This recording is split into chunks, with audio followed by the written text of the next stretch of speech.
I do want to do another one with Chris and Brandon. Oh, absolutely. Yeah, for sure. Absolutely. I'd like to do their podcast, but yeah, I mean, isn't that kind of like, hey, I want to be on your pod? Like, it's like, because if they don't want you to be, like, it's just awkward. I guess it's an awkward feeling. You know what I mean? Absolutely. That's like, yeah, I'd like to do the podcast, but when you're a kid and he just busts out and say, hey, can I come stay the night? yeah, I used to get in trouble for that crap all the time. Yeah, right. Hey, Dad, I just brought Dan over. Can he stay the night? You're standing right there in front of him while you ask. Like when you drop it on him without any prior notice. Yeah. And of course, after getting hit, I would hear, don't you fucking do that again. All right, everybody. Welcome to our wonderful Wednesday night live stream. Kind of an NHL trade deadline discussion, but it won't just be that. We are going to have a guest, as you can see from the name of the video there, Mr. Darren McCarty, 4-time Stanley Cup champion, Detroit Red Wings legend. 4. Did I say 4? Fan favorite. Did I say 4 or 3? 4. No, you were right. 4-time. And just going to kind of shoot the shit with him and enjoy his company. He's been super generous enough to stay in touch with us since he was on the first time. And I got a couple of questions that I'm going to ask him this time. And I'll let you. Mike's actually, one of the questions that I'm going to ask is for both of us. And you'll know which one it is when I ask, because it's going to be my first question. So all right, quick question. Yeah. I've got our YouTube. Oh, never mind. I'm an idiot. There it is. That's not true, as far as you know. It had thing up there, visit channel. So yeah, there you go. Gotcha. So I'm getting it to where the chat is to see if there's anybody even in there. Never know. Man, look at us on the big screen. We got 2 people watching right now. So whoever you are, thank you. I think Superfan Filetti is one of them. But if you guys get to where you'd like to ask a question or make a comment, please do so. Mike's got it pulled up so that he can catch the questions. It does look like there is about a 40-second delay between what we're saying and what's on the screen. So if we don't get it immediately, we're going to try and get it done as quick as we can. But we try and do this so that, you guys can join in with us. I mean, that's what this is all about, for all of us to have fun. And I know that we've got several listeners in the Detroit area and the Michigan area. So, I mean, this guy started a legacy for you guys that might never be matched in Detroit history again. Hey, we don't know that. We don't know that. You're right. We hope. I doubt it, but still, with the way the salary cap is set up, with the way the league is set up, it's damn near impossible, because when that shit was going on, it was literally Mike Ilitch wanted to win at all costs. So that was an open, it was much like the Yankees. In fact, they got compared to the Yankees a lot, because it was like, oh, we can get Chris Chelios. How much? Okay, here it is. And rightfully no, but they didn't break any rules. We can get Luke Robitaille. Okay, that's cool. Get him too. We can get Dominic Hasek. Okay. Yeah. Brett Hull. It was literally like, and that's why trade deadline day has always been like a holiday. It's always been super exciting. Clearly, the past couple years, it has not been. But hey, that's what happens. Well, not for Red Wings fans. I mean, there's still things that happen throughout the league, but right. It sucks. It sucks when the Red Wings to you, as anybody who listens to us knows, are like, send that invite. All right. The Red Wings are to you like the Bucks are to me. I mean, they're your childhood. You know what I mean? Yep. To get to go 25 consecutive years where you make the playoffs and set an NHL record, that's pretty badass. You're in a lull right now, but it'll be back. Yeah, it's times like this. We went through it. 80s. It wasn't until later, in the 90s where they, it started picking up steam. But I mean, you appreciate the up times when you're going through the down times. Well, you hope so. You hope you get the opportunity to appreciate the up times. There's a lot of people that don't. I hate to say it, Lions fans have never really got to appreciate it. Toronto Maple Leafs fans, there's a lot of teams out there. If you get the opportunity to watch any team that you support win whatever it is that they can win, then, good for you. All right. Yeah, for sure. But we'll get more of that from the man himself. Lady and gentlemen, the legend, Mr. Darren McCarty. How you doing, buddy? Darren, what's going on? Here, let me do this. There you go. There you go. Who knows? Gentlemen, how are you? How you doing, buddy? How's it going, Mr. Busybody? Oh, I know, dude. It's No, crazy. It crazy. is. But it's good. I want to start good. there. But I want to start there because and I'm sure we're going to get people that are going to watch this that, because you're on, from back home. The amount of stuff you're doing right now is fantastic. Well, just keep me out of trouble, right? Keep me out of trouble.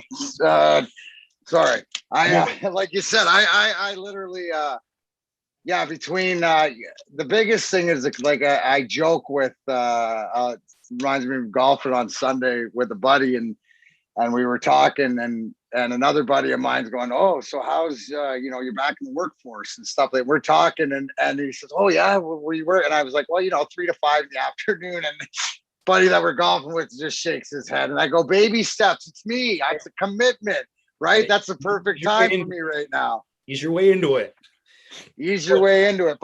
But to your point though, it's the same reason why it's important to do this. It's important to reach out. It's just facilitating the love of everything that I have. And I'm grateful to be still here for it. And in different ways, I feel I can help. I feel I have a voice and I like to be heard in different ways. And it's just to more so spread the love and, talk hockey, talk life. And just at the end of the day, you give people to understand that, there are people out there that do think alike and we're not alone. So we have similar passions and it's great to be able to get together and put them all together. And so with what I got going on, whether it's the brand or the hook at Woodward Sports Network, my WJR show, doing the Wings games, I love it, man. It's golf season too. So it's amazing how busy you are, which makes us even more appreciative that you set time aside for us, and we'll always appreciate that. For sure. Anytime, guys. Anytime, I'll always make it a imperative. Podcast, like talk about your podcast that you're on that a lot of people probably don't know about, which is the wrestling perspective. Yeah, we're doing. That's why. So the Wrestling Perspective podcast, which how cool is this? Get to do it with Dimitri Young, Jason Kendall, 2 former all-star baseball players, and I'm a big baseball fan. Lars Fredrickson, lead singer of Rancid. Petey Williams, TNA Petey Williams, creator of the Canadian Destroyer, Best going, I have a question. Well, now it's, hey, what's great now, and this will answer your question. I watch pay-per-views with Petey and watch him critique how bad some of these Canadian Destroyers and how Adam Cole stole the Panama Express, and for such the greatest finisher to be used as sort of a middle move now in wrestling, it just sort of defeated the purpose. But I guess it's a lot, like I said, it must be a lot easier to do than I thought, so it's such a devastating move when you first see it. Well, that's the thing. It should be, because I listen to Busted Open pretty much every day, and it drives Bully Ray nuts because moves like that should end a match. Like, it should be a finisher. Now, granted, it's my favorite move because when it's done, it looks incredible.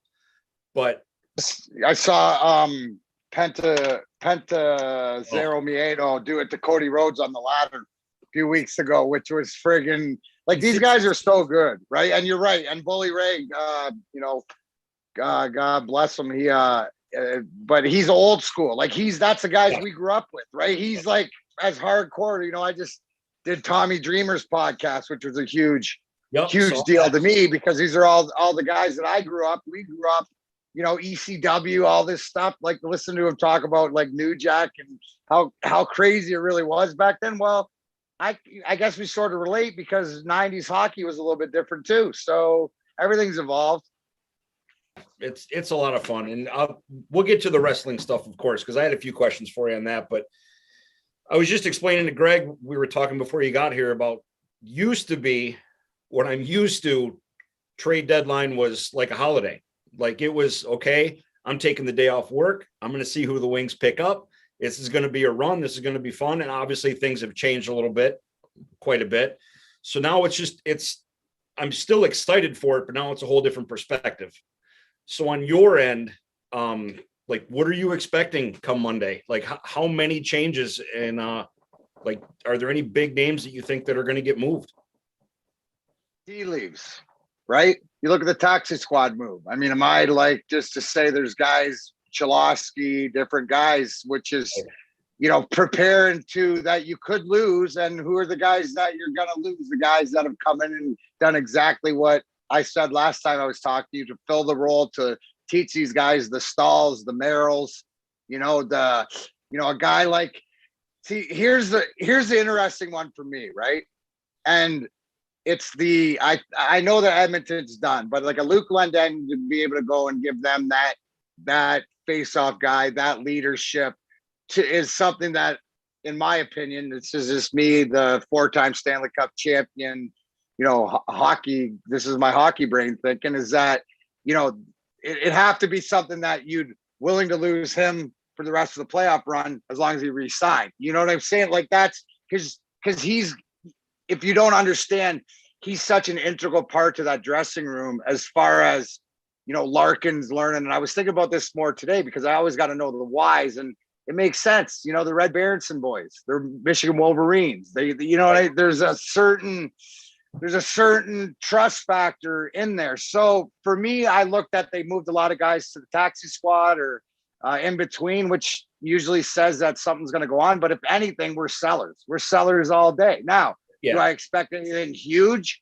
No, unless something huge is there. That the bottom line, no matter what, still is my answer is, what does Stevie do?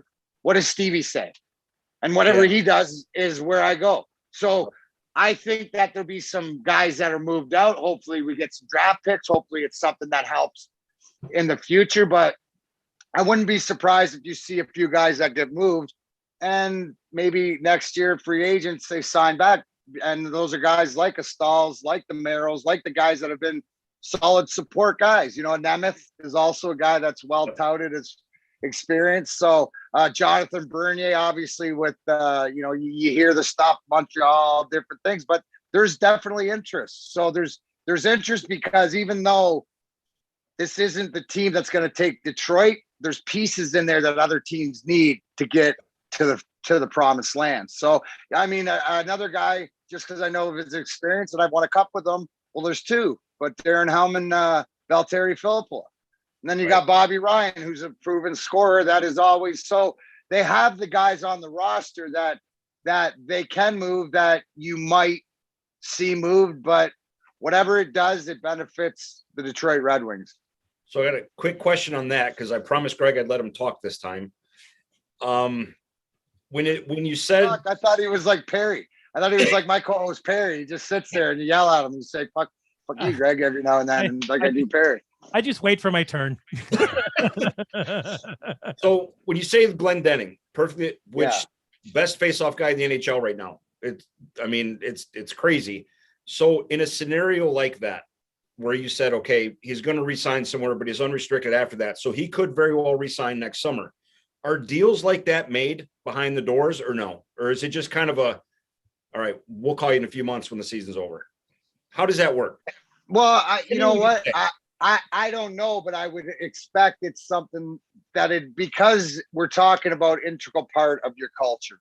So I would think that the way that talks have always gone, whether it's to acquire a guy or whatever else, it's how do you feel?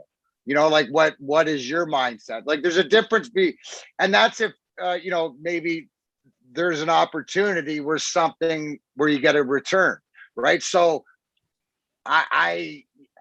it goes to individuals and the relationship and whatever. And I would expect that it would be a conversation between Steve Yzerman and Luke Glendening. Now it's nothing in stone, nothing but it's a gentleman's of gentleman's agreement. And in hockey, old school or whatever, that goes a long way. It's sort of like the street, man. You're only as good as your reputation or your word anything else. So, but again, a lot of things change, and anytime you do that, nothing's set in stone. So, I don't think but legally you're allowed to have something set in stone like that, because technically that's tampering, isn't it? Wouldn't that be qualified as tampering? I would, well, tampering or illegal or whatever that. I mean, you don't, unless it's well, they do sign and trades, I guess, in baseball, NBA, but I don't know how it is. But it's just sort of like, but there's be nothing solidified, but it's sort of like, let's say Mike was Glendenning and I was Eiserman, and you wanted to go win or whatever, and you had the opportunity, and you were as much, then I'm sure that him and I would say, well, you know what, I'll give you a call when you're free agency, go win a cup with those guys, whatever, like the plans to that. So in saying that, if it's an integral part that it might not work out the way the Wings do in the plan, then you don't do it. But the other guys, they see Glendenning's special because he's been here, because he's an integral part of that culture, because he's a guy, a Stahl and a Merrill, they haven't been here that long, a Bobby Ryan, so they don't have that. But the conversation could still go on, whether it does or I'm not. That's why they keep me on the outs. So I just speculate. I spent a couple hours doing research today because it's hard to keep up with all the different players and deals in the NHL, just like it is in the NFL. You got to live it to know it all. The three names that I saw from the Red Wings that were being touted as possible trade deadline moves were Bernier, Stahl, and Ryan, because they have something that they can offer the other teams. And none of them have this exorbitant contract that would be hard to suck in, because even though the salary cap goes away when the playoffs start, you've still got a couple of months of regular season that you have to make room for this guy. So if you're going to pull somebody in, that's one of the reasons that the Lightning aren't expected to make any moves, because they have no salary cap room. So if they bring somebody in, they got to get rid of somebody, so Bernier, I think Stahl was at like $5 million a year and Bernier is like 3 and change. So those are numbers that are easily absorbed and quality players. See, that's what Detroit has, is they got spare parts, right? Which do you need to soup up your playoff machine? Yeah. Because they're not to play, right? So the guys you mentioned, are exactly the guys and those guys, you mentioned those three are here to build the culture, teach the younger guys how to win. And they're not going to be here in 4 or 5 years, regardless. They'll be done playing or moved on. So, definitely, like, that's where is a different, as you're watching the culture build. And I know, like, you're looking for points in the team, but where are we at as far as moving closer to having these guys and having these trade deadline talks where you're acquiring instead of getting rid of, right? So that's where it goes. And the smart ones, where you go to the capologists and the salary cap and what it has to be, well, those are all the decisions and conversations that have to go in. So it's just not like, I like this player and I don't like this player. The money's got to make sense. Yeah, it's on that point, there's been a couple names that, because I took your advice when the season started, I'm just enjoying watching this team, just settling in for the long haul, right? Which, I mean, it's damn near 25, 30 years of a long haul anyway, but this is just a different part of the ride. I love Giovanni Smith. I could watch that kid play every single night. Love the kid. He had 2 fights the other night. Absolutely. He knows. It's not just fighting. It's no. It's a mentality, because here's the thing. He's the closest thing to playing like me. He's going to protect his guys. And this is where I told people earlier, don't be mad he has a Gordie Howe hat trick and they send him down. No, he's got to learn how to play. They want him. I know this here. I'm not going to tell you who told me this, but I know this for a fact, that getting him down there is, they want him to kill penalties up here and stuff, but you have to learn. You can't learn by fire at the NHL.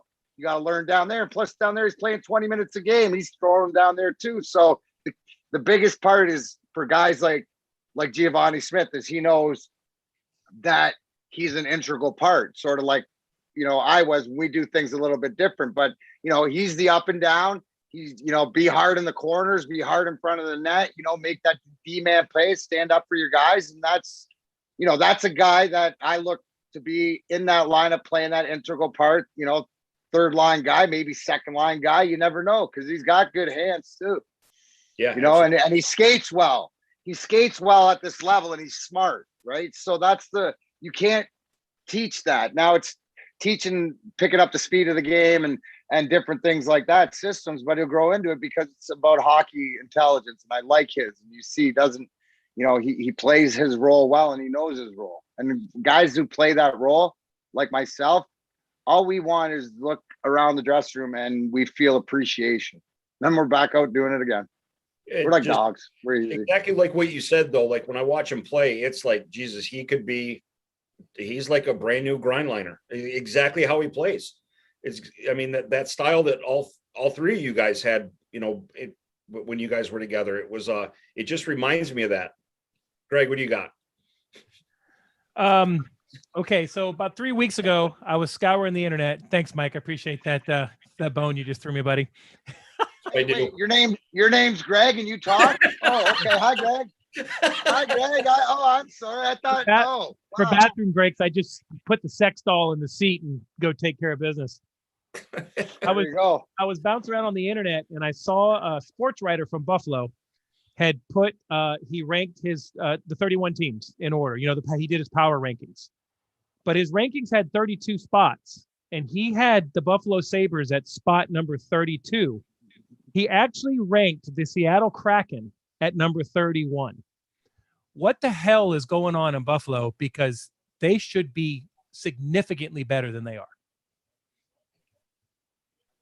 And you would think that because they have good ownership, they're supposedly good ownership. You'd think they'd be smart, but it's just one of those things that you can't explain. And it's just when the tough thing with losing like that and going through that losing streak is that it's like winning. You get used to it, and so to me, it's a culture thing. So, I implode that thing, but it obviously tells you, and that's coming. So that's a little harsh because he's close to Toronto. So they're really harsh. And the fact that, he's ripping his own team saying it's that bad. And you know what? That was us last year.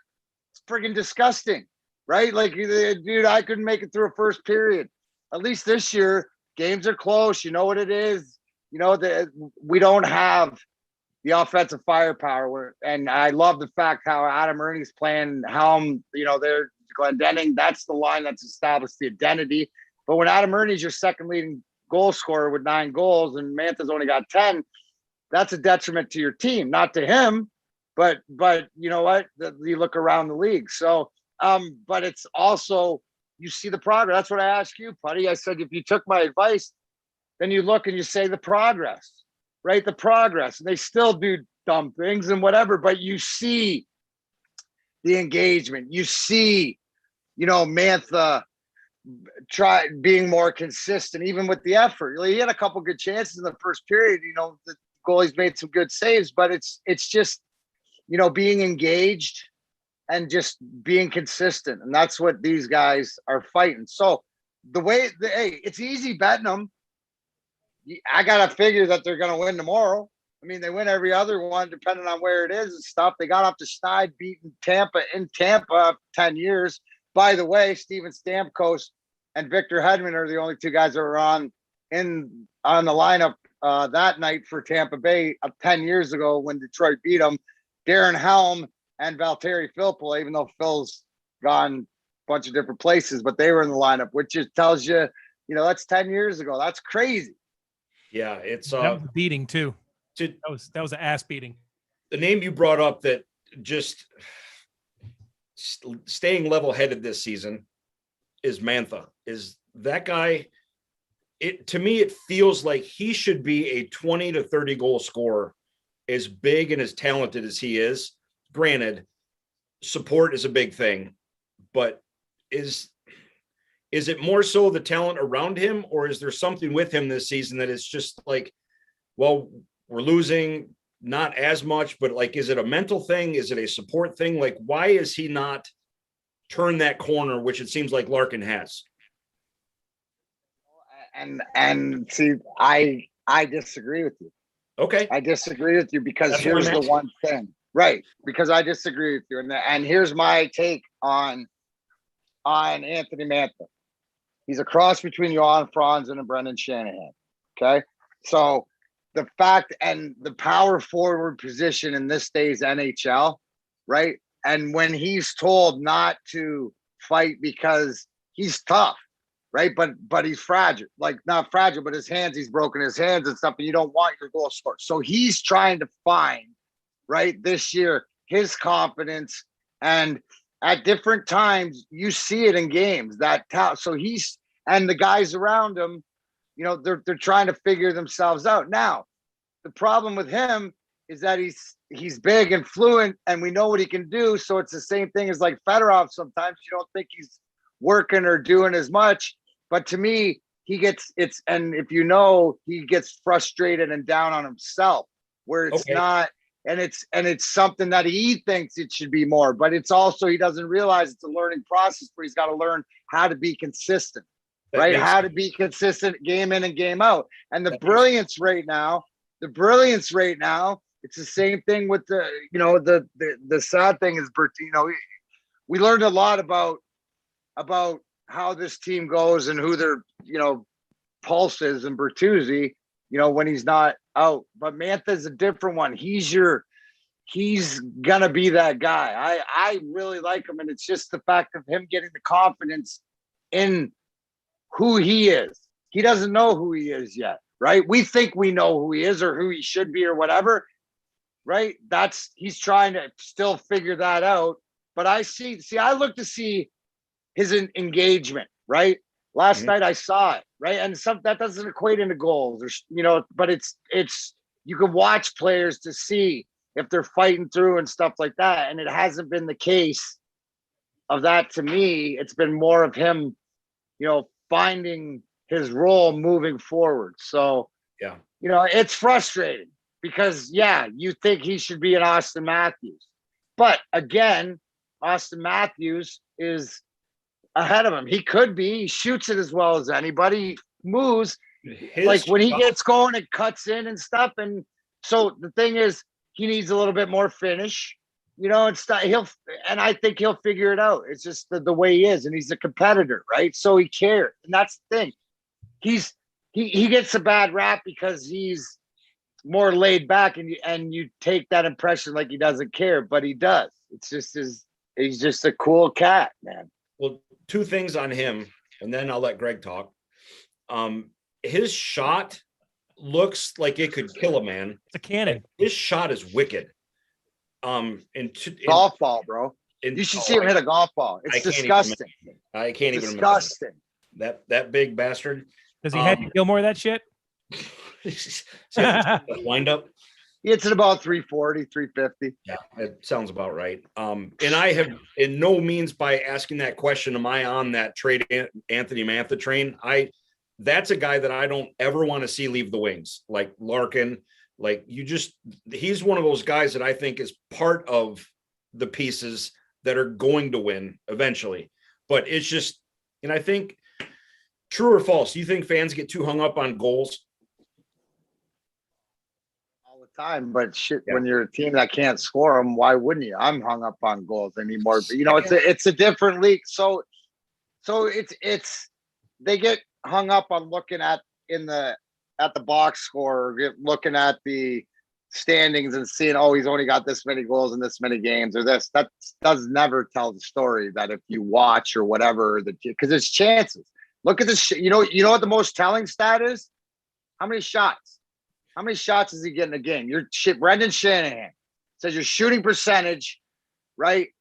Maybe it'll fluctuate one year, you'll go, but it's pretty much what it is. So if you're a 10% shooter, that means you need 10 shots for every goal. That's why he shot it from everywhere.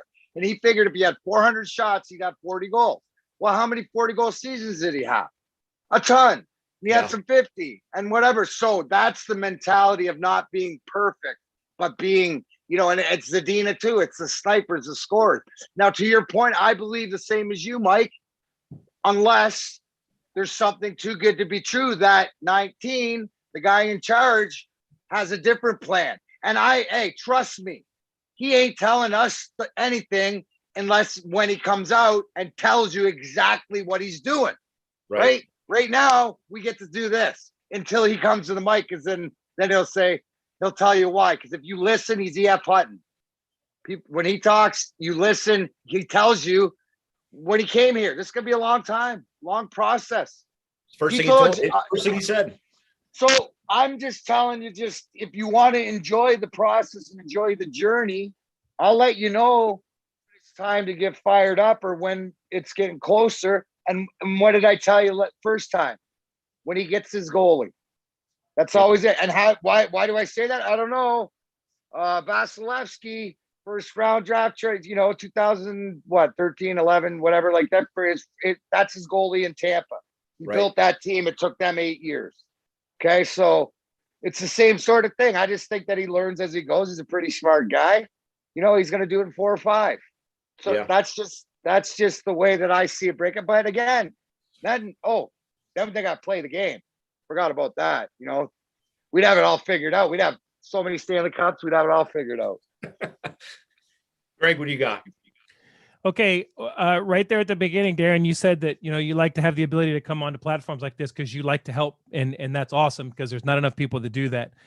Mike and I need some help. We need to know where the hell we have to go to buy a Darren McCarty jersey. Oh, no shit! Because you can't get them. They won't let you make one in the NHL store, probably because of royalty rights.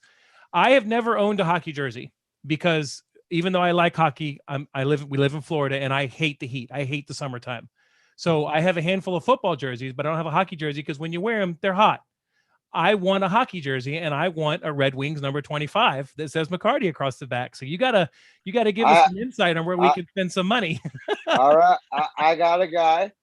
Oh, that's what I like to hear. Been doing them forever for just this cause. I just actually, here, I'll show you. I gotta send this one out to my buddy. So he even puts the patches on them. Oh, that is fantastic. Hey, you guys, whiter, you want a home or away? And Greg, I'll let you choose first. So good for you, Greg.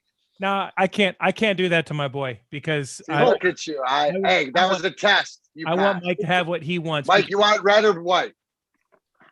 Greg, I want you to pick first. You can eat joke's over. Don't matter you to can me. have whatever color you want. What do you guys want, red or white? Red. I'll take white. Only because I have my I'll show you something. White one? Yeah, he's got a white one.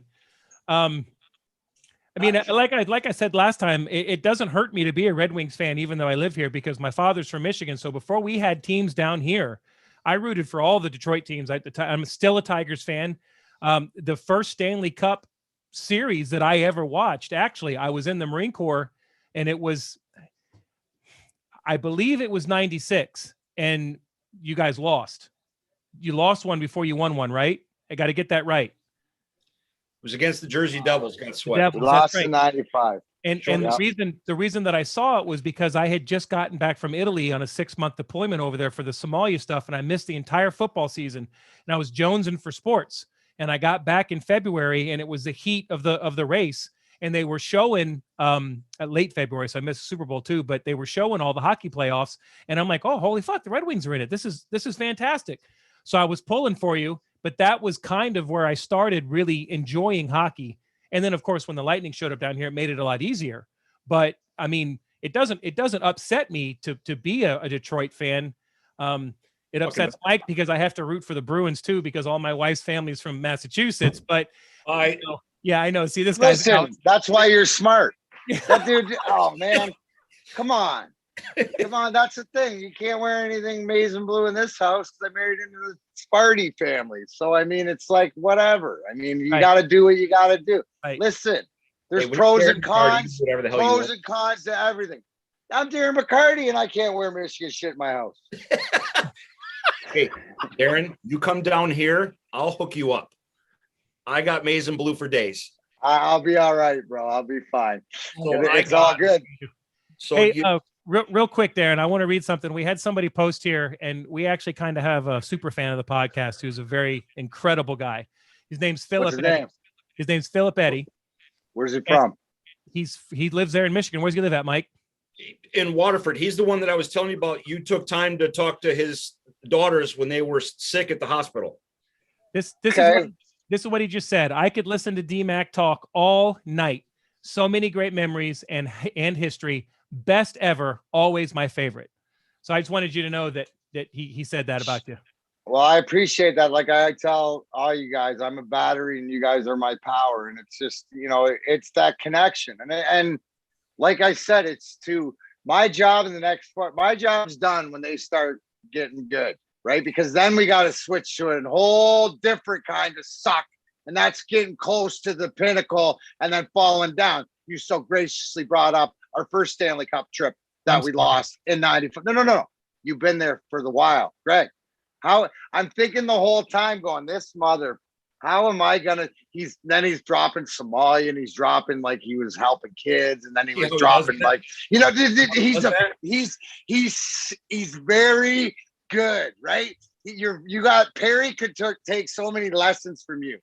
Well, a lot of life skill lessons probably, but I like how he subtly trying to diffuse me. Going, I'm like, oh, okay, how are you gonna do that?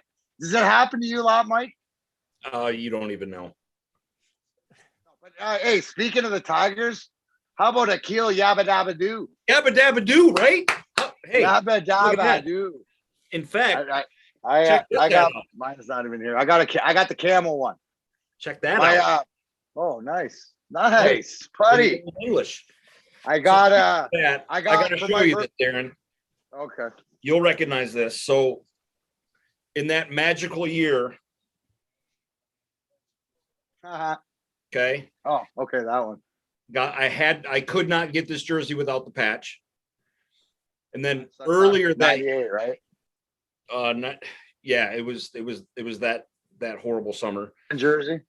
Yep. And then I was at a party earlier in the season when Murphy played his 500th game. Nick Lidstrom got me a beer. So that definitely was going on there.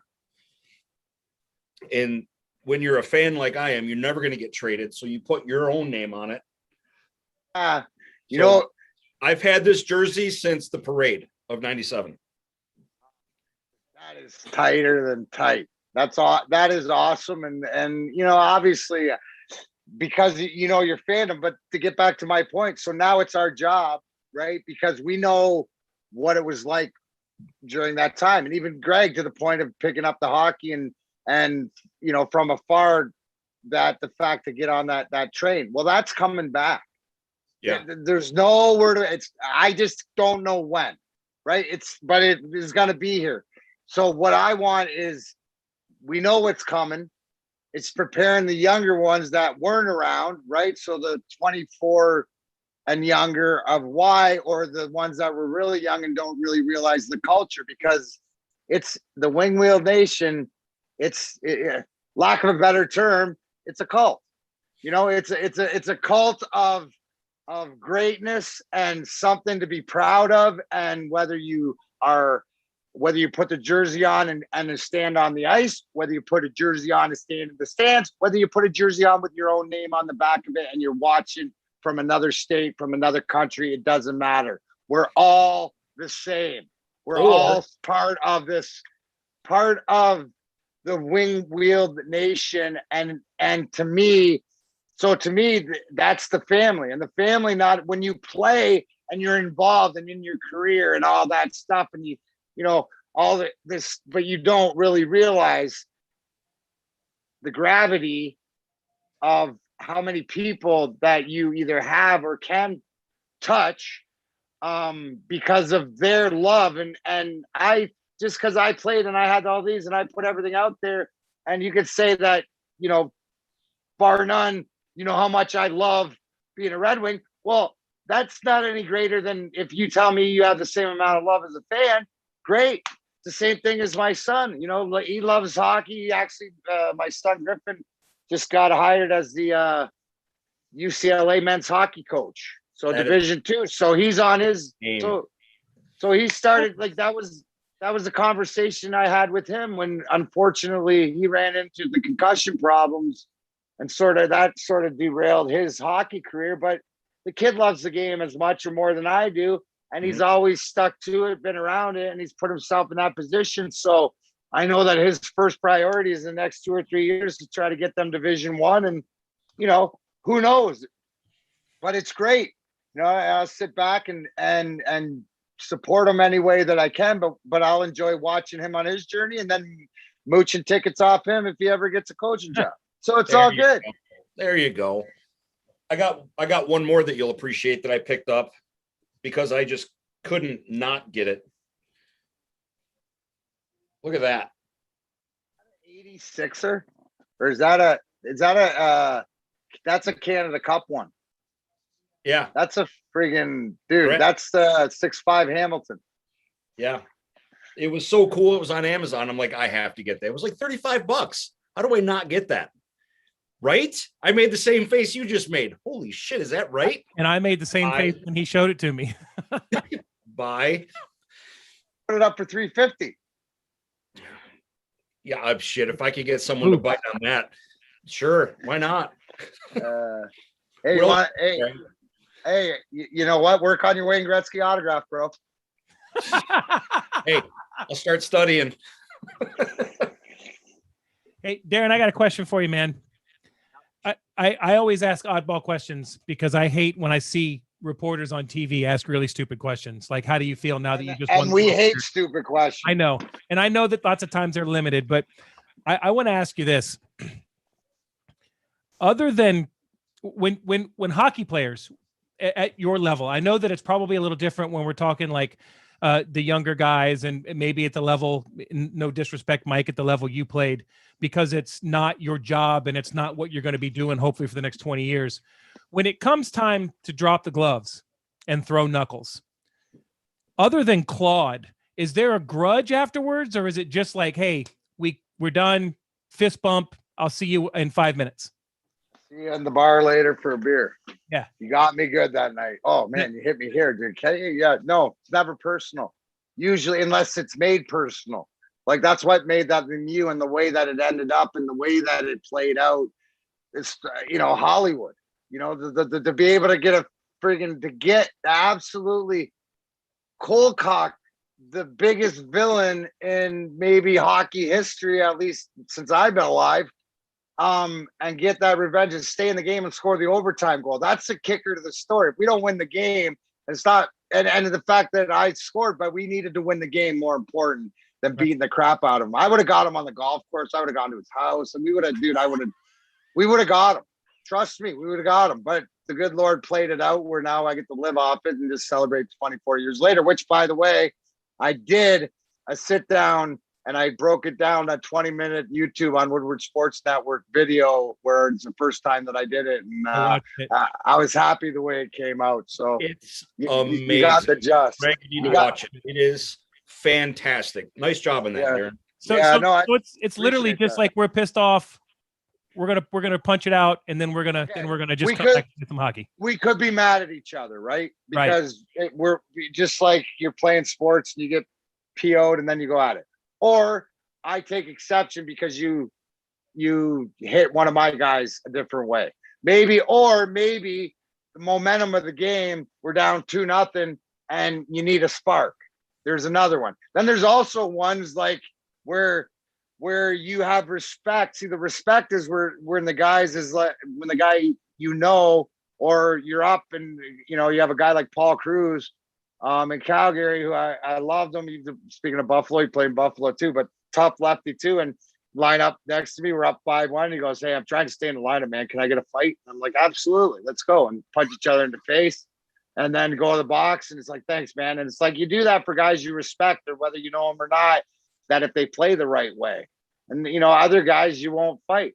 Like it's like like won't fight unless you can get them, right? So there's so many different reasons, so many different incidences. So that sometimes there's history you don't even know about, right? Like sometimes it's personal.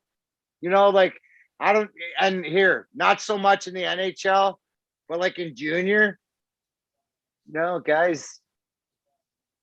Oh shit! No, I'm right here. No, I'm right here. I was getting a golf update. Buddy calling in. Well, I know they were out playing and they're drinking, so they're FaceTiming me, so they're hammered. So, Nice. yeah, exactly. But the fact is, like in junior, a lot of times, right? Yeah, playing close cities and stuff, and maybe somebody's girlfriend might have been with somebody else, and that's more junior shit. Little something. Where you'd see that, yeah, exactly. But Okay.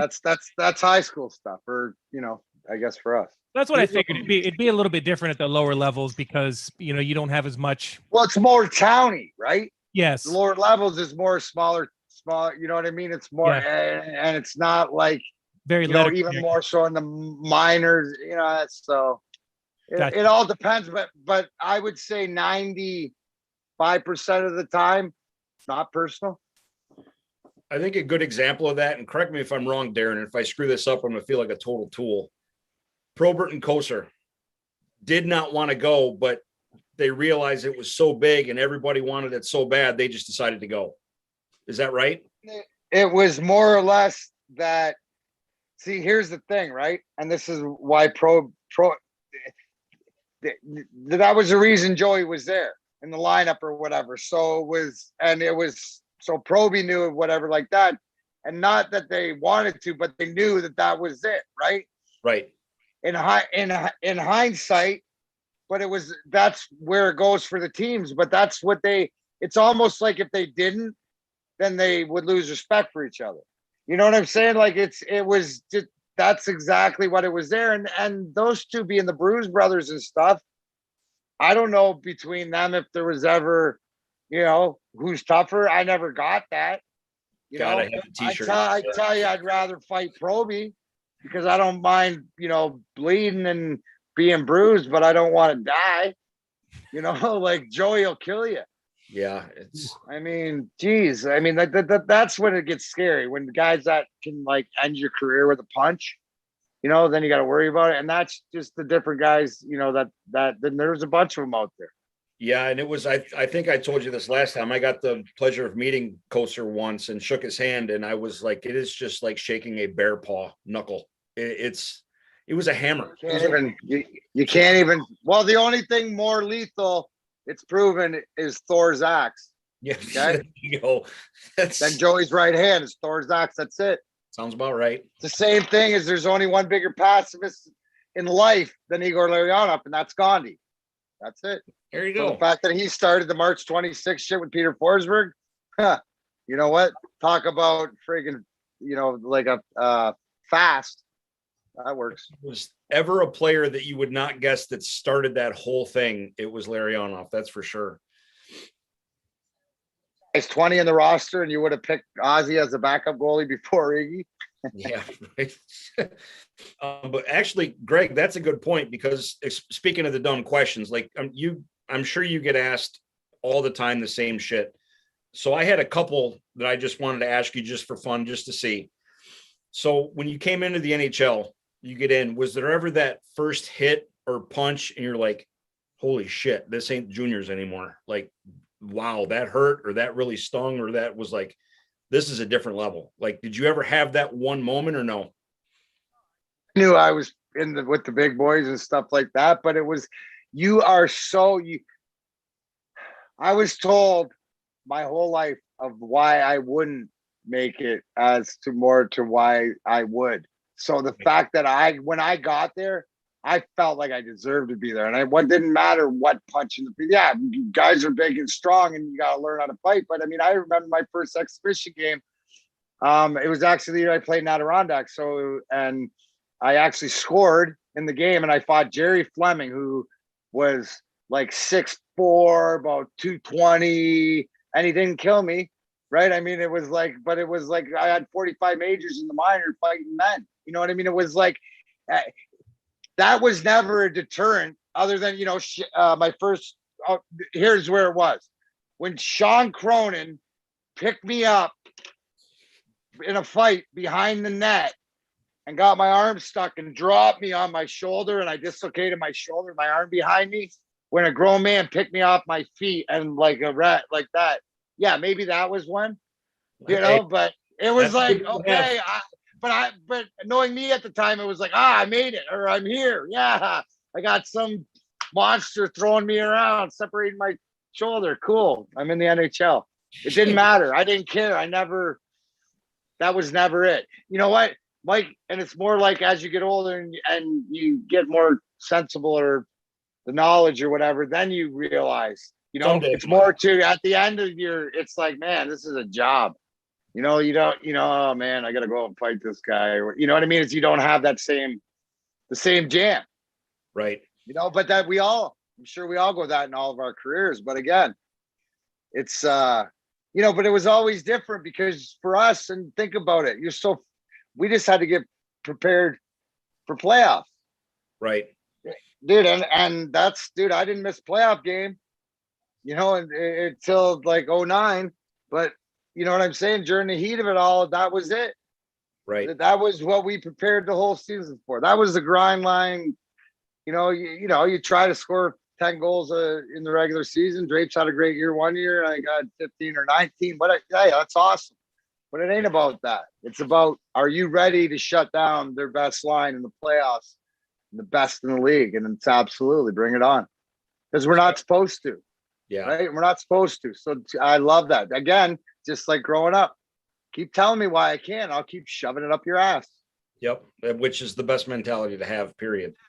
Got it right now. That's what I'm doing. I know. And the difference is, I always knew who D-Mac was. He's the fucking crazy rest of now, but now I actually know who Darren is. And Darren, is doing all these things now. And, he'll bring D-Mac out every now and then. But that's the showman. But that's why I told everybody, that's why I love wrestling.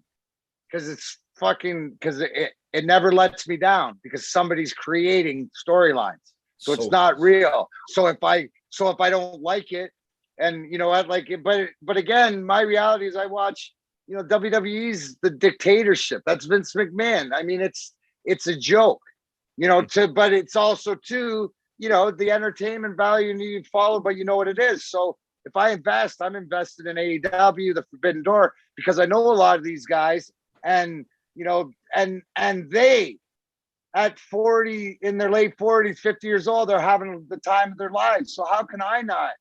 Because everything you see with Tony Khan is the truth. And you see why I'm watching it right now as JD Drake. So it's the same thing, right? It's the same sort of thing is you want to keep it going. You want to be consistent. So you love it. It sounds like you should come down here for the pay-per-view in May. Just throwing that out there. We have discussed taking a road trip to the pay-per-view on Memorial Day weekend, because Jacksonville is only about 3.5 hours from here. So I'm very familiar with where you guys are. I know. Obviously, and I know Jacksonville is. You know what? I never say no to whatever else, and there might be some things in the mix, but again, with the schedule. But at one of these points, you're a busy dude. I know it's. At one of these points, I'm making it. No, trust me. Listen. I told Tommy Dreamer when I saw Shaq get thrown through 2 tables, I said it's a bucket list item. I want to get thrown through a table. I mean, that's it. He said I can have it, and he said we'll make it happen. But I love that, because I'm gonna miss it. But May 17th, like we got the local one, like Rhino and the Impact he runs.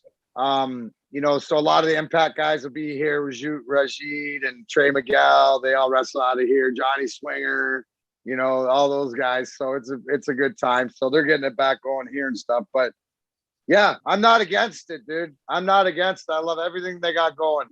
Yeah, with the Forbidden Door. Definitely on my list to get out there to see a pay-per-view in Jacksonville for sure. I got one last just fun hockey question for you. You could go back and play on a line with any 2 older players from previous generations. Who would it be?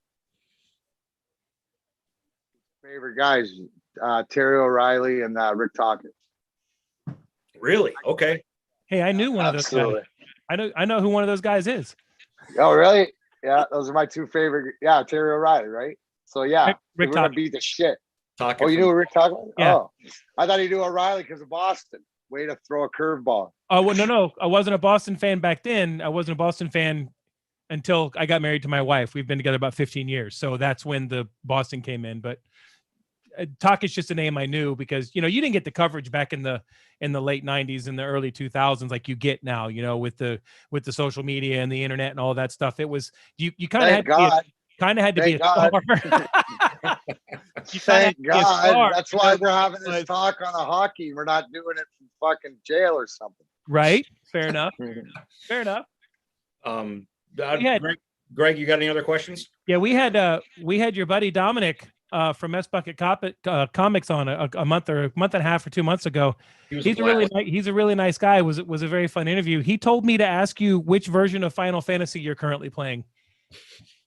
It's the whole thing. We're gonna get back now. I gotta buy this PS5 now to play the new friggin' fight because the chocobos will get you, bro. And that's the great. He told you the story, right? Of how. Yeah, he did. Here's when you are.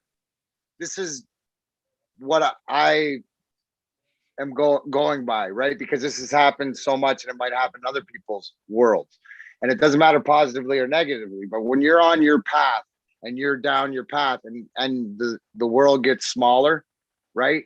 That's usually a great thing. Now that could be if you're doing bad shit too, because it happens also. But the fact that how it all happens, and I mentioned that because Mess Bucket Comics, where Dominic Ruggiero has taken my book, My Last Fight, True Story of a Hockey Rockstar, which I wrote down there in Clearwater back in 2012-13, and he's turned it into a graphic novel that we're working on now. But also too, I have all these junior stories and stuff. That one? That's it. Yeah.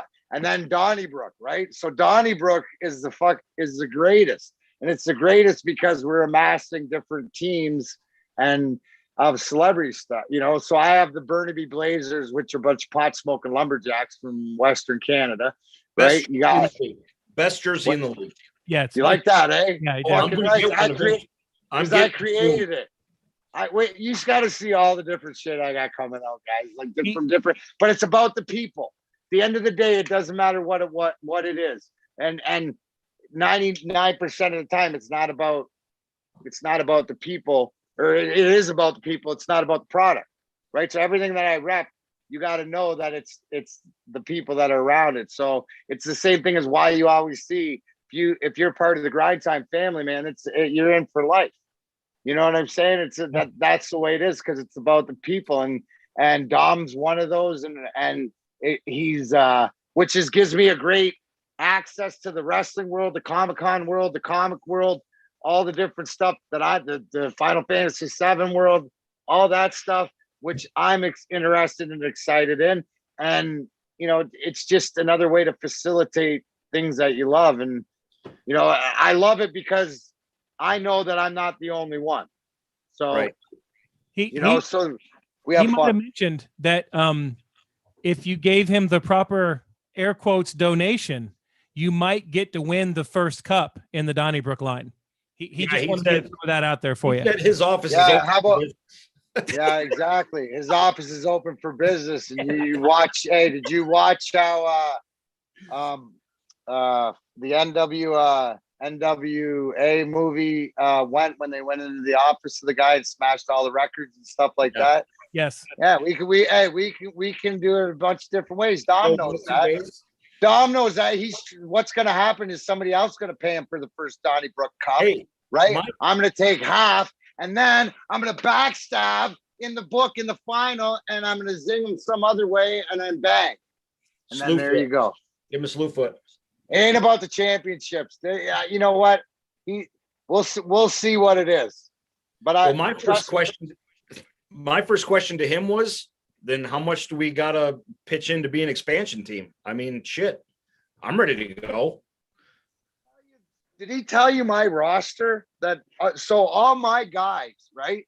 Because we had planned ahead, and we have guys voicing different things. But Scott Parker's my captain. He's made so all NHL tough guys, right? That are voiced. Eric Goddard, Brian McGrattan, Riley Cote, different, all the different guys that are different characters. That's there. Awesome. You go. As we get going, but that's the whole thing, and then we hope because Roddy Piper has Kilted Avengers, his estate I know that Dom, I just saw him yesterday, and he was the British Bulldogs estate is gonna.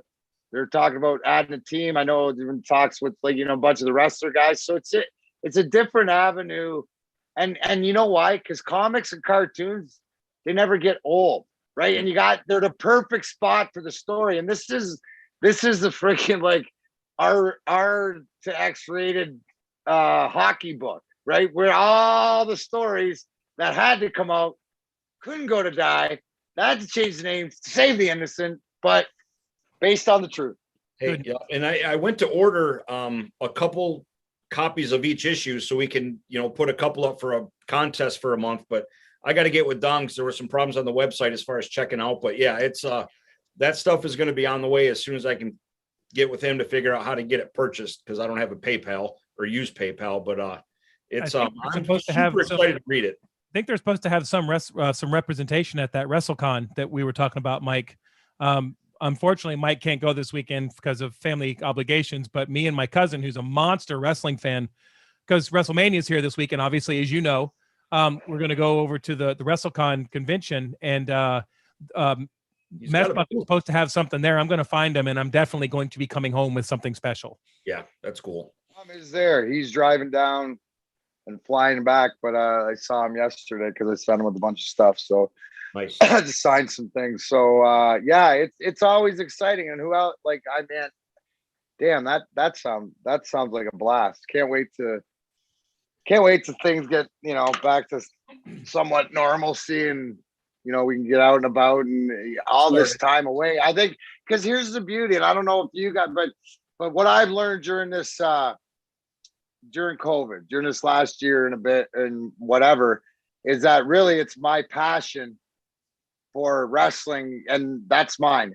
has rekindled, and I've gotten into it, doing the Wrestling Perspective podcast, getting down, going down different rabbit holes. But I feel like other people are the same, no matter what it is, and it'll be exciting to see people get into something that they maybe learn new over the past year, and to be able to converse and educate that you wouldn't normally would. Tyson's just beating the shit out of Sean Spears right now. Oh, no spoilers. I haven't seen it yet. It's so good. And AEW's done that. It's made me love wrestling again. Like I watch it every Wednesday. I don't miss it unless I'm talking to an NHL player. That's the only time that I'm going to miss it ever. Dude, I see the storylines and the way they broke up the factions and the way that they've done this and to make it, it's like 8-10 factions now. And dude, I just, and I, because I know Jericho and because I know like all these guys are having so much fun, so it's like, it's just cool. Mike Tyson's Mike Tyson's in the middle of the AEW ring. That is cool. That's some cool ass shit, right? I know. I keep trying to get Greg to get in it and get on board with AEW. And his schedule is way crazier than mine. I got a lot of free time, but it's like you said, it's fun. It reminds me of the 90s. It reminds me of WCW and Monday Night Raw. It reminds me of that era because it's so much fun. You never know what's going to happen. That's the beauty of it. That's the beauty of it. For sure. Greg, you got anything else? Yeah, real quick. Just wanted to we don't want to keep you too long, Darren. We know how busy you are and it's late. One of the we talk a lot of hockey on our podcast. But we talk a lot of other stuff too, like movies, comics, and all that happy stuff.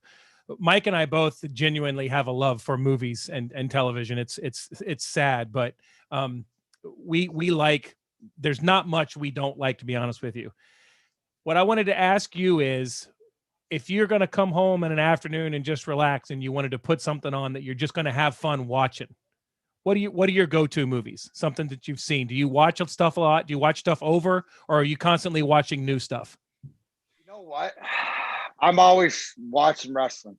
I'm always flipping through wrestling, or I'm one of those guys that watches people play slots because I'm trying to figure it out. Like that's my background. If I'm working or doing something, I'll put on like a slot video of jackpots or people to look up. It's like that's sort of passing time.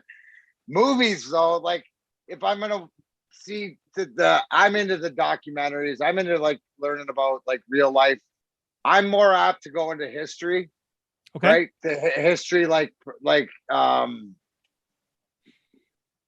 like War of the Roses, learning about different things like that, getting into that rabbit hole. I did, and I implore everybody who's a fan that Zack Snyder's Justice League was awesome, and it's not, even though it's 4 hours, it doesn't drag it's not 4 hours, and it doesn't feel 4 hours. And really enjoyed it. What's that? We both really enjoyed it. I've seen it 3 times. Dude, because I was just gonna say I've watched that one twice, and that's the first movie I've watched twice because I enjoyed it so good, and that's just like the way that movie, the storylines for the characters that got in, and you got more of it, is why I love wrestling, right? Is because when when they pull it back around, like the AEW did to the Bullet Club from friggin' 6, 7, 8 years ago, that's nuts. And to me, that's awesome. Also, I watched Kong. So Godzilla versus Kong. That's what the no-brainers, right? Yeah. Which I was entertained with too, and I remember saying to myself, I went when Kong, spoiler alert, he spoke. I went, oh, they're going Planet of the Apes. I didn't realize that, but that was I liked the way that did, and the Titans and the Middle Earth and all that stuff, like stuff that I know it's, I know it's not reality, but okay, could there not be, okay, I get it. But we watch those to get away from reality, and that's why I love them so much. To have fun, yeah. Mm-hmm. The storyline, it was major, but it was smaller in that movie that I absolutely loved was the little girl. The fact that she's deaf in real life, right? Yes, she is. Yeah, she's a deaf actress. That was really cool. Yeah. But the fact that she had that connection and she could sign to him and stuff, and he understood that, I just like, okay, for one, that's based on reality right there. But the fact that she had this connection with him and he's so big and she's just like this big was awesome. The cool thing is whether you know anything about Godzilla or Kong or not, the way that they crammed in the history lesson at the beginning is that and to the point that why did this girl and because he saved her when the parents, like all of it tied in. And I love when they, even if it's just in a sentence or a paragraph or in a conversation, or it's in a 5-minute montage, you can do years and years and years where there's no spaces. That's what makes great stories is when they come along, and it doesn't have to be here, there, everywhere action. It's they build. So at that point, with your emotions in every way, that's the reality. And it's the feel good sort of reality that we know is that human connection, right? To everything else. And the fact that it made sense, and you're not going, why this? Oh, because, he saved her, and when her parents died and she adopted, and then they've always had this connection. Like, and you see that throughout the movie when he's always looking for her, right? The best one, my favorite part, is when he grabs the chopper and he looks in it to see if she's in there, and she's not, and then he destroys it. But the little subtlety of that, right? Oh, she's not in here, you're dead. Right. Like, because in the girl there's two helicopters similar, and they were attacking Kong, and he grabbed it, and it was cool. I love that shit. It's amazing when the director's allowed to tell his story without having to rush it. Like in Justice League, the whole history lesson that Wonder Woman gives had plenty of time to breathe, had plenty of time to explain everything. Well, holy shit, it made sense because it wasn't rushed. So there you go. Here's the thing: to see the Snyder cut and the Whedon, like the half and half, like to see the Snyder, like it felt like like how it felt like two different movies, or it was like what and it got rushed, right? Like they sped through everything. This the way is, and I'll sit, dude. I like the long, like the Two Towers, the Return of the King, the Tolkien. I like all that medieval stuff and whatever. So I'll sit there for hours and hours and hours watching it if it makes sense. All day. Last thing I got for you. I love fantasy fiction. I finally got a PS5 last week. after months and months of searching. There's the remote. Got it here. First thing, because of you and Dominic, when you get a PS5, you get a library that you have access to of free games. Final Fantasy VII. Start playing it? I'm going to get done. I haven't yet. I'm playing that Ghost of the Samurai game, but I downloaded that right away. So I'm going to get down with some chocobos soon. Get to the chocobo stage, bro, because you might have to call Dom to walk you through it because it's a fucking pain in the ass, but it's pretty fucking cool.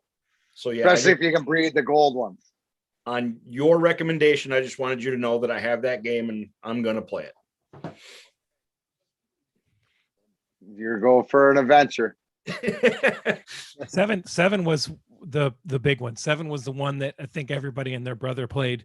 It was just a monster, and it was long from what I understand too. I've never played any of the Final Fantasies because my problem is that even though I love video games, I am so busy all the time with just work and life that I don't have time for a game like that. I just can't. I would play it for 6 years before I beat it. And, it's disappointing, but it happens.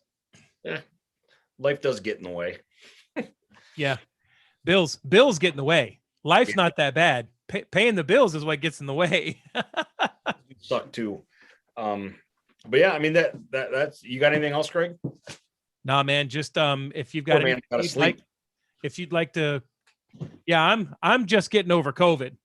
My wife and I both had COVID here the last couple of weeks, so this is probably the best I've felt in about 2 weeks. I was on death's doorstep there for a day or so, but it's past my bedtime, but that's all right. It's totally worth it. Awesome.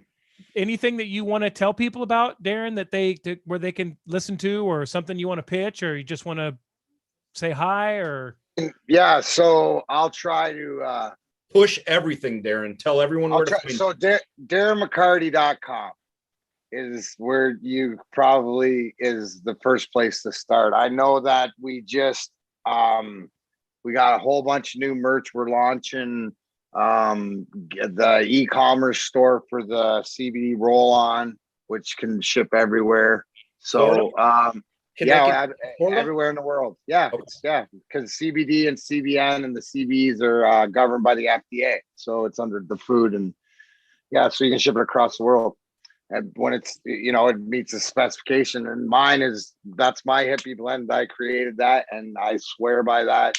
As far as that's the best you can use without using the THC compound in it, which is another conversation because you can't get high even if it's got THC from a topical unless you have a transdermal. So anyway, so Darren McCarty 4 on Twitter, the real Darren McCarty on Instagram, official Darren McCarty on Facebook, or the other way around. I don't know. But just put Darren McCarty in. Check out the Wrestling Perspective podcast, and we got picked up by Fight TV. So I know that every Monday, watching it is so much better. Yeah, every Monday, and I know we're recording our WrestleMania previews tonight.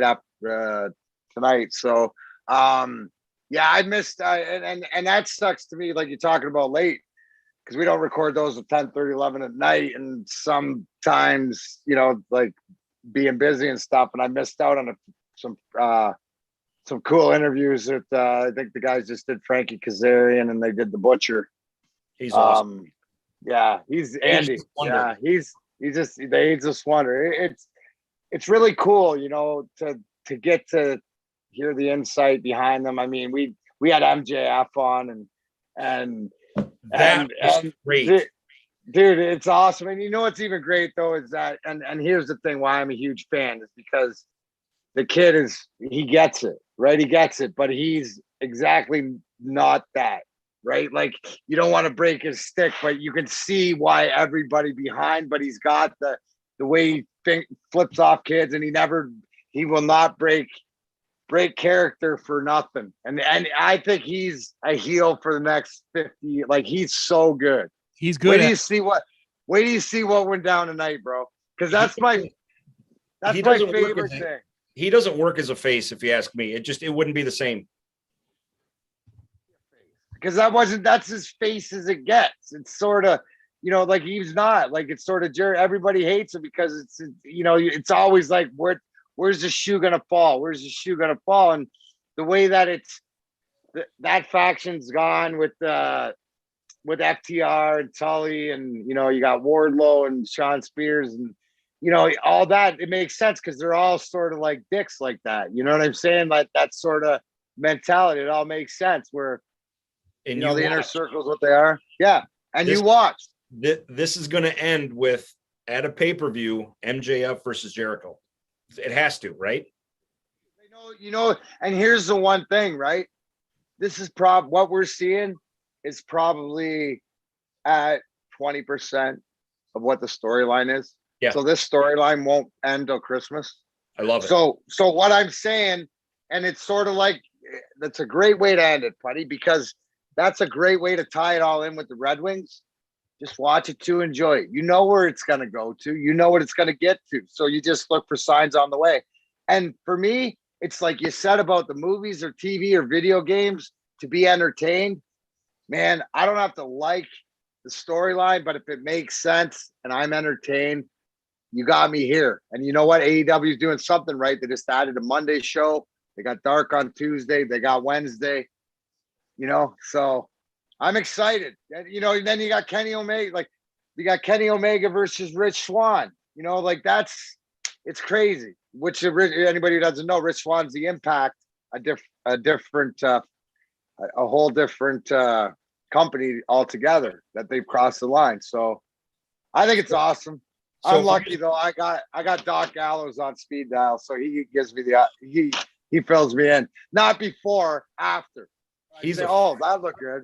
He's a funny son of a bitch too. Have you guys watched Talking Shop of Mania? I have to find it so I can watch it. I want to find it so I can watch it. You have to. You got to watch both. What's it called, Darren? Talk and Shop a Mania. It's a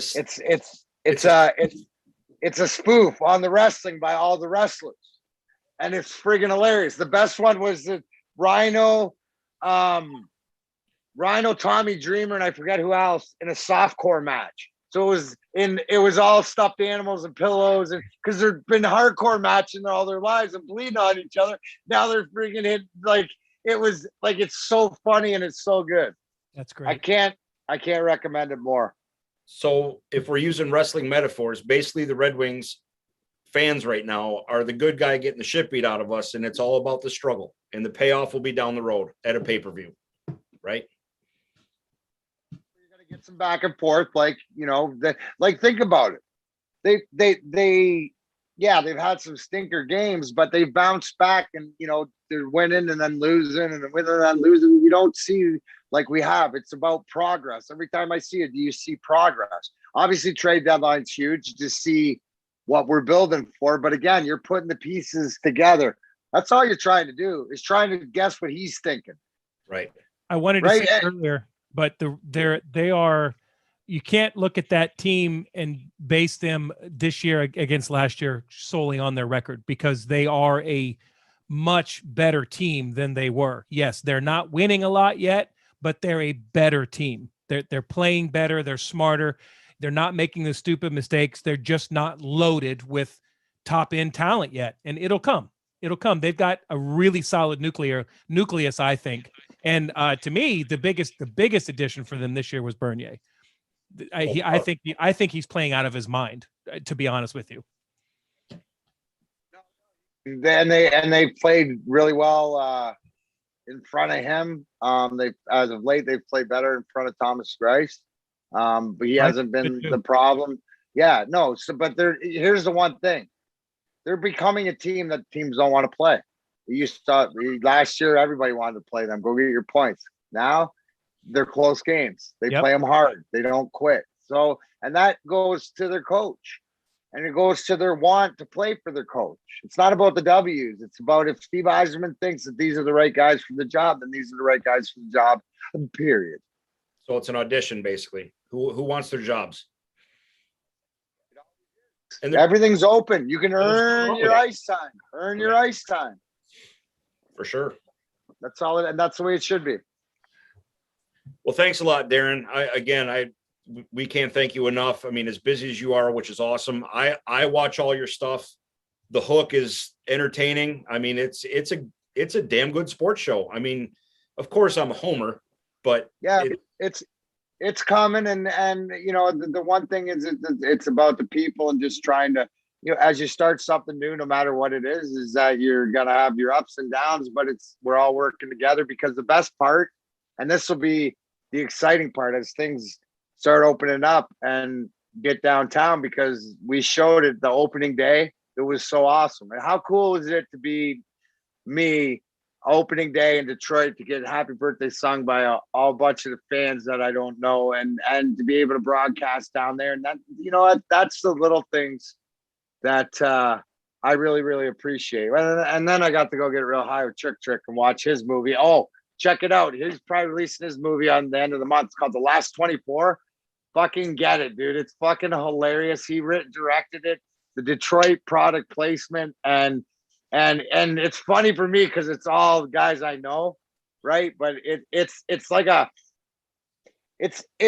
Friday. It's like a gangster Friday. It's called The Last 24. Trick Okay. written, directed it from Detroit, but it's if you'll appreciate the Detroit in it. And it's actually an entertaining movie. I was really, really, I really enjoyed it. That's another one I'm going to watch again, just because I laughed at some of my buddies that were playing absolute different roles that they are in real life. Well, I'm sold on it for sure, but definitely get me, the info from your buddy, because I've been telling Greg for months I desperately want to get a McCarty jersey. So keep in touch. I will give George a call. Let me know. How'd you like that? I got my own smoke machine. That's fantastic. Yeah, I told the hair, right? So everybody, the hair, it's because Grinder's back. Do not we open up this summer. So not lose it. The Mohawks going. No, I won't. Fantastic. The Mohawks going back up, dude. It's rock and roll season. So fantastic. We gotta have some fun. That's awesome. Well, again, thank you for your time. It's awesome getting to talk to you. I appreciate the support. Love the fact that I get to keep in touch with you now and stuff, and definitely want to keep having you on when you can find time, and as stuff happens throughout the hockey season, or even anything in general. Let's touch base again after the trade deadline and see what they did and see what it means moving forward, because honestly, I won't have an opinion to see what it is, but we're pretty sure we're sellers unless something happens. But it might I'd be looking at the return, and then I'd be calling Drapes and telling him he's the most important person in the draft. It's freaking, you better be out there, and he is. My expectation is just stockpiling draft picks, maybe pick up a young talent piece or two, prospects, I guess you could call them, but I'm not expecting anything but stockpiling for the draft and maybe a couple young prospects here and there. That's all I'm looking for. That's always interesting who he picks up, like the Robbie Fabry. You look at guys that he sees that there's something in them that he has seen or thinks he can get out of them. Right? You know what I mean? That would fun here. What's that? Adam Ernie. Yeah, Adam Ernie's always been that solid player. It's just now that it's more getting the ice time. He's always been that guy. Now he's getting rewarded and stuff, but he's an integral part of the guy because he plays, because he can skate and he hits and that physical force. So it's all about them figuring it out, and they are. Yeah, well, I'll reach out to you next week. After the trade deadline, we'll see if we can work out another day, and we'll cover everything and see what happens with not only Detroit but around the league and see what happens. Thanks, Darren. Very, very much for your time, man. Appreciate you so much. All right, guys. Thanks for the support. We'll see you guys down the road. See you, Darren. Go away. Hey. Go away. All right. That's awesome. That was great. It's, of course, talking hockey with anybody is always fun, but when you do it with an actual NHL player from your hometown, not too bad. Well, a hero. He's a hero. He's, that would be like me getting to, I don't know. That would be like me getting to talk to Bobby Bowden or something. You know what I mean? It's just for people in that area. Call him. He's not busy. Yeah. Bobby. Yeah. I'm sure he's just waiting for Greg to call him. You don't know that. I'm pretty sure I do. That's funny. All right, man. Well, that was fun. I'll, we'll reach out to him next week and we'll have another go around and see what happens afterwards and go from there. So you got somebody texting you some messages here. Who is that? Me? Yeah. On YouTube. Somebody, JMS Sports Card says, "What's up, Mike? Go Bolts, Rays, and Bucks. My teams have been hot." Well, hold on, because I only seen one person on there. I assumed it was Phil, but I love the fact that you said we had someone else on there. Yeah. Awesome. I will definitely answer that. Tag is JMS Sports Cards. I was gonna look them up, and it's a sports cards place. Hey, we'll give you some free love. JMS Sports Cards. Hopefully, it's a store that you can go find some. I'm gonna look them up when we get done here. So definitely, for Joshua sure. Smith. Hey, hi Joshua. How you doing, man? Hey, look at that. We got a viewer. Yeah. Someone other than Phil, who we will always thank profusely. We appreciate you watching, and I'll throw out some info. So if you'd like to contact us, you can. You can hit us up at top5forfighting.com or Top 5 for Fighting on Facebook, or you can throw out Top 5 for Fighting on Twitter, Top 5 for Fighting at yahoo.com if you want to send us an email. Get a free plug for your business, because it sounds like you got a card shop. And hey, if there's anything I love, it's comic books, sports cards, and Dungeons and Dragons gear. So there you go. All the above. Yeah, I'm gonna look them up and find out about them. So thanks for watching, and thanks for chipping in, man. We appreciate that very, very, very much. Appreciate it. All right, let's get out of here. Yep. Have a good night. This will be. I'll post it tomorrow. Bonus episode. Love it, dude. He's so cool. It's awesome. Nope, it is a former student of Mike. What? Joshua Smith. Oh, little Josh Smith. Oh yeah. There you go. He's a beast. Good All kid. right. Good kid. Right. Well, hey, Josh, thanks for Joshua. I'm going to call you Joshua until I get the written and signed go ahead to call you Josh, because some people take that shit personal. Thanks for listening, guys. Thanks for watching. Have a wonderful week. Be safe. Love each other. Go ahead and say it, Mike. Go ahead and say it, Mike. Don't be a dick. No. Go Wings. There you go. You just got done talking to Darren McCarty. Go Wings. All right. You saw how we said at the same time, though, right? Yeah. Yeah. That was awesome. Awesome. I'm such a nerd. All right. Thanks, guys. Have a wonderful day. See ya.